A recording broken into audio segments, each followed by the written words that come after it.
When Birds of Prey was released this year to a pretty positive reception, I was honestly quite surprised. I haven't seen it myself, but I've been hearing from friends and critics alike that it's actually entertaining and worth a watch. I guess my surprise came from two main factors. First, because I was expecting it to just be a cash grab banking on Harley Quinn's popularity, and second, because I didn't much care for Suicide Squad. But I'm certainly willing to accept a film that I was expecting to be mediocre could turn out to actually be good, because for me the exact opposite happened with Suicide Squad. I was expecting that to actually be good, and it turned out to be... well, let's discuss that. What went wrong with Suicide Squad? Now, I know a lot of people do like this movie, and I'm not saying it's completely irredeemable. In fact, one of the problems I have with the movie is that I feel it has a lot of potential and some pretty good ideas in concept, but the execution of these ideas all too often, in my opinion, fall flat.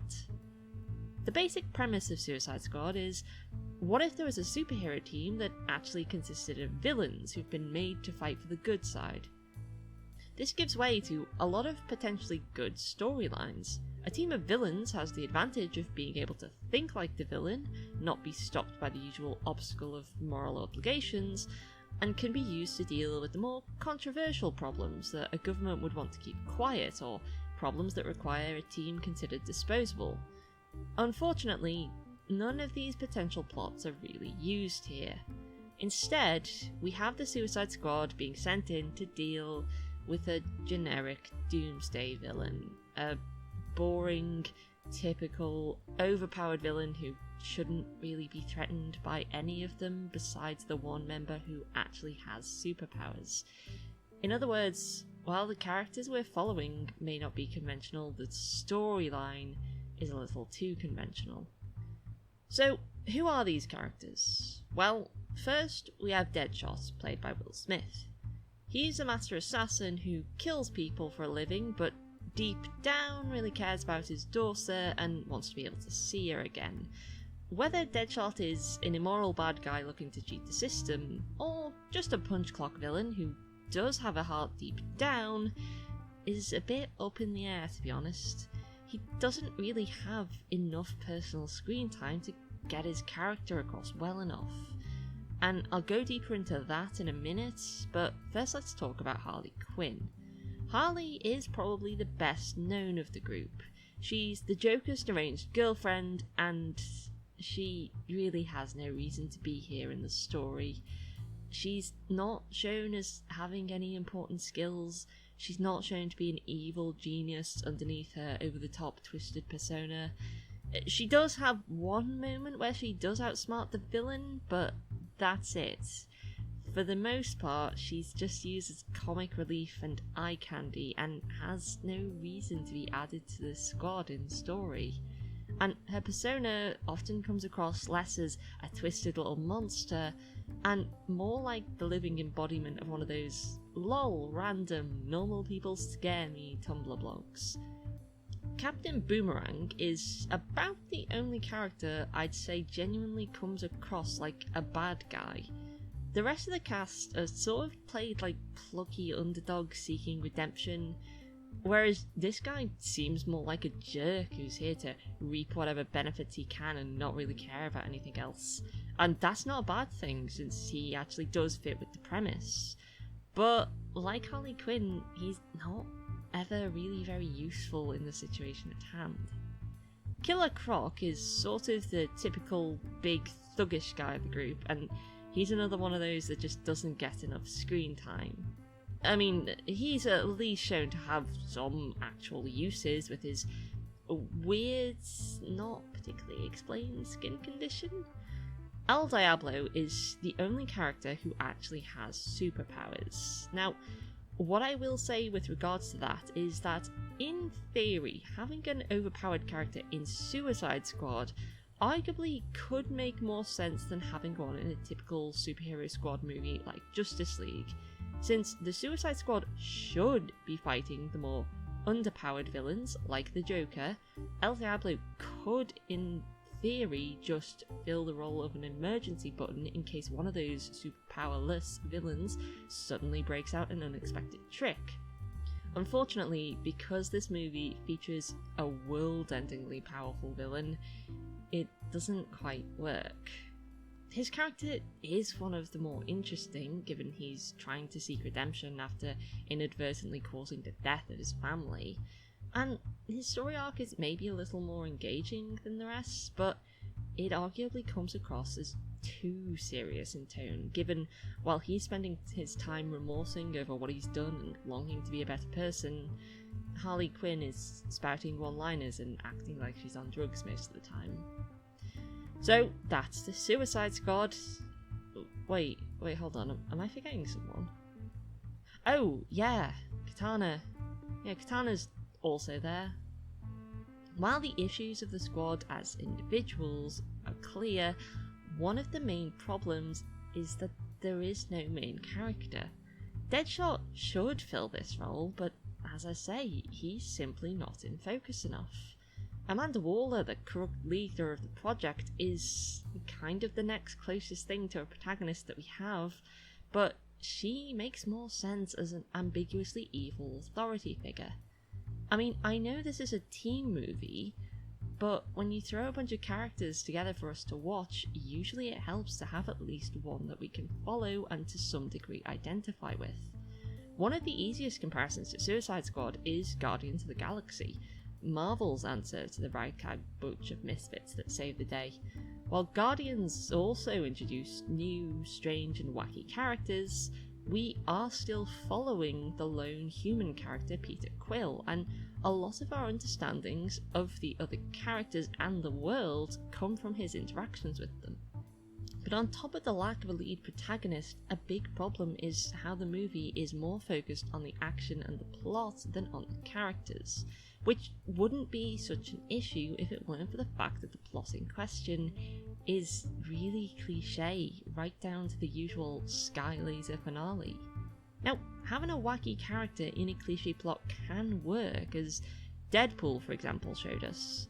But the reason that film works is because the plot is never the main focus. The driving force of Deadpool is the character of Deadpool himself, who we're constantly spending time with, getting to know and love and laugh with. This works because his character is such a contrast to the much more serious characters like Francis or Colossus, and is all the more funny because of it. Much like how Deadpool the character is the main reason people go to see Deadpool the movie, the main draw of Suicide Squad should be the Suicide Squad themselves and their interactions. But unfortunately, there simply isn't enough of them. The film wastes too much time with action and exposition. We don't see enough of the characters, and we certainly don't see enough of their interactions with each other, or with the more serious parts of their world. People didn't go to see this movie because they were hungry for another big disastrous villain ending the world story again. I'd rather see the squad learning to work together and interacting while trying to outsmart a villain like the Joker, rather than fighting a bunch of boring possessed monsters. So, at this point, I really need to talk about the villain. The Enchantress is one part of this movie that I found very few people are willing to defend. Nonetheless, let me try to defend her just a little. Like a lot of things in this movie, her basic original idea actually kind of works. She's an ancient ghost who's possessing an innocent woman named June Moon, looking to escape from Amanda Waller's control. Her original design at the beginning is legitimately very good. Her look, her mannerisms, her voice, they all absolutely work. Unfortunately, then, midway through the film, she transforms into a much more generic looking villain. So instead of this creepy, fragile but terrifying villain trying to corrupt people, we get a boring, needlessly CGI villain whose motivation is now just destroy the world. And if I'm gonna talk about the main villain, I guess I need to at least mention the secondary villain. if you could even call him that. The Joker is in this movie pretty much just so that they could advertise that the Joker is in this movie. If Harley in the film is the human embodiment of normal people's scare me blogs, then the Joker is the embodiment of those welcome to my twisted mind blogs. To be honest, there's almost nothing left to say about this interpretation of the character at this point. Everyone has already trashed this performance, and unlike with the Enchantress, I really don't have any positives to cling to here. I guess the best thing to say is that this Joker appeals to edgy teens, but then again, now so does the Arthur Fleck Joker, so I guess Letos doesn't even have that anymore. He is to the Joker what George Clooney was to Batman. At this point, he's mostly just forgettable. So, if that's what went wrong, how would I put it right? Well, to start with, I would not have the characters introduced through Amanda Waller's exposition flashbacks.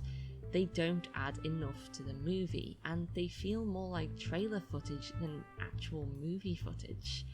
Instead, I'd have the movie begin with Deadshot as the main protagonist getting arrested, then approached by Waller in prison to be recruited by the Suicide Squad program.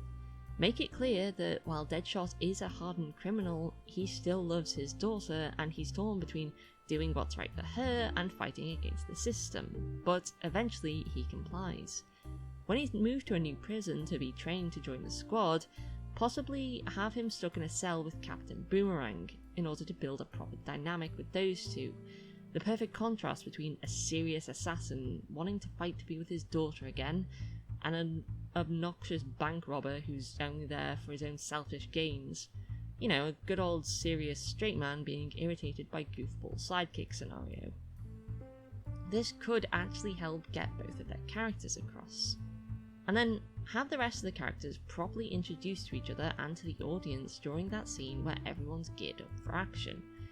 This was one of few moments in the movie that I actually thought did a decent job of subtly showing the characters' personalities, and I would keep it as it is in Rewrite. We see Deadshot checking out all the guns and putting on his old red suit, clearly liking the idea of going back to work. We see Captain Boomerang grabbing his silly pink unicorn.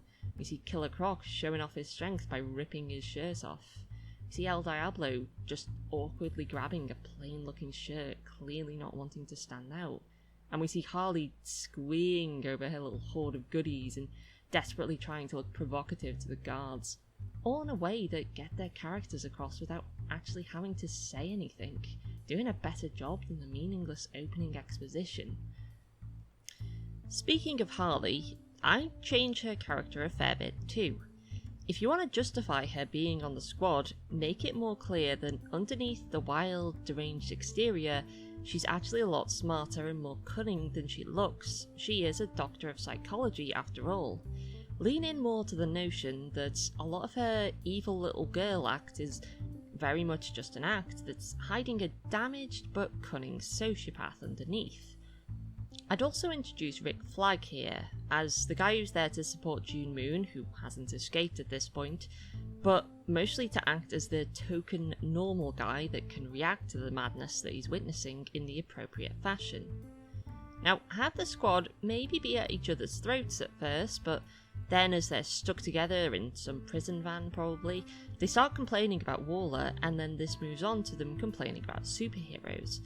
Have Deadshot call out Batman for having arrested him in front of his daughter, with Harley agreeing and describing how Batman once ruined her date night.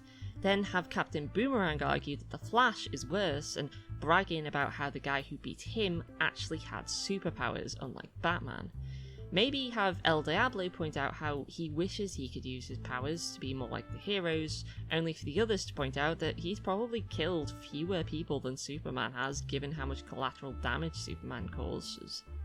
A scene like this would properly show what these people have in common, would be the proper place to add in the flashback scenes, would provide a little fan service by mentioning all the superhero characters, and would give the squad a reason to get along. While a lot of folks have suggested that the Joker should have been the main villain of the movie, and I can understand why, I'd say there would be a way to make the Enchantress work. just keep her in her original underpowered form. I'd say have the Suicide Squad have a sort of test mission where they take out some generic mobsters, which all seems to go well until Enchantress manages to escape and reclaim her heart. Heck, I'd even tried to build the relationship between June Moon and her boyfriend Rick Flag by having him there to look after and control the Enchantress's heart, and have the Enchantress force him to give it up by threatening to kill herself and thus kill his girlfriend too. Then, instead of her trying to destroy the world, have her start possessing members of the gang they took out and start some kind of mysterious cult dedicated to worshipping her and enacting some kind of ritual on her heart to return her to power. Waller would then send in the squad to deal with her before she can restore that power. And to address the complaint of not sending in the heroes, I'd have Deadshot call her out on this by saying she should send in the reliable heroes like Batman and the Flash, and she could argue back that she doesn't want anyone, including the superheroes, to find out the government allowed such a being loose in the city, nor does she want them to know that they've been taking advantage of June Moon, and that he needs to comply with her orders if he ever wants to see his daughter again. That way, you can present Waller as a morally ambiguous character without her just blatantly shooting innocent people. On top of that, since Enchantress isn't so powerful, rather than sending her weird eye monster army, she could fight the squad in a much more creative fashion, using her illusions and visions. Her eerie first design is something the movie really should have taken advantage of more. Her whispering from the shadows and making them question what's real or not would have been a lot more effective than weird CGI hula dancing. On top of this, I would have had Harley Quinn seemingly fall to delusions and join the Enchantress, only to betray her like she did in the original movie, but give it more time. So that way maybe you could properly convince the audience that Harley, who up to this point would have shown very little morality, actually has turned. And then have her plan play a key role in beating the Enchantress, properly justifying her being there.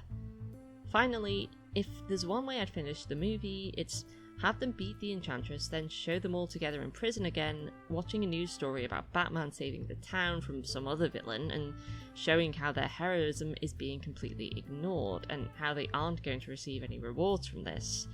But also have them all roasting Batman and bragging about how they're the better heroes.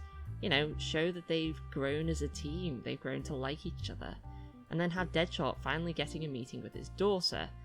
Then have him return to Waller, who says he'll get more meetings in the future because the Suicide Squad plan has been officially approved, leaving it on a sequel hook.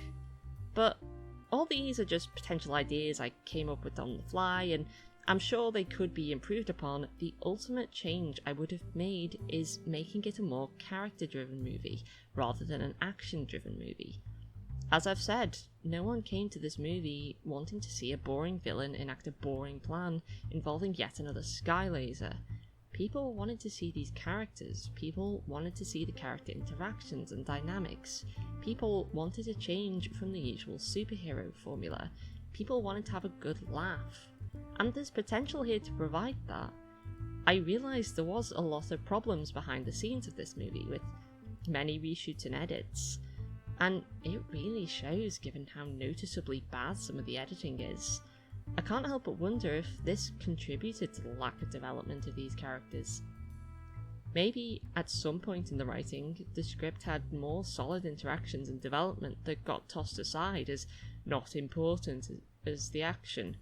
I don't know, but I do know that failing to provide such content was a mistake. If there's a lesson to be learned from Suicide Squad, it's that if you're going to make a movie with a selling point of being unconventional, then actually go all out with that. Don't make it the usual cliched story just wearing an edgy hat. If people want a fun romp with fun villains learning how to work together, don't treat it like your typical superhero movie. Don't be afraid to keep things low-key, but rely on the characters that people can grow to love. And that, my friends, is precisely what went wrong.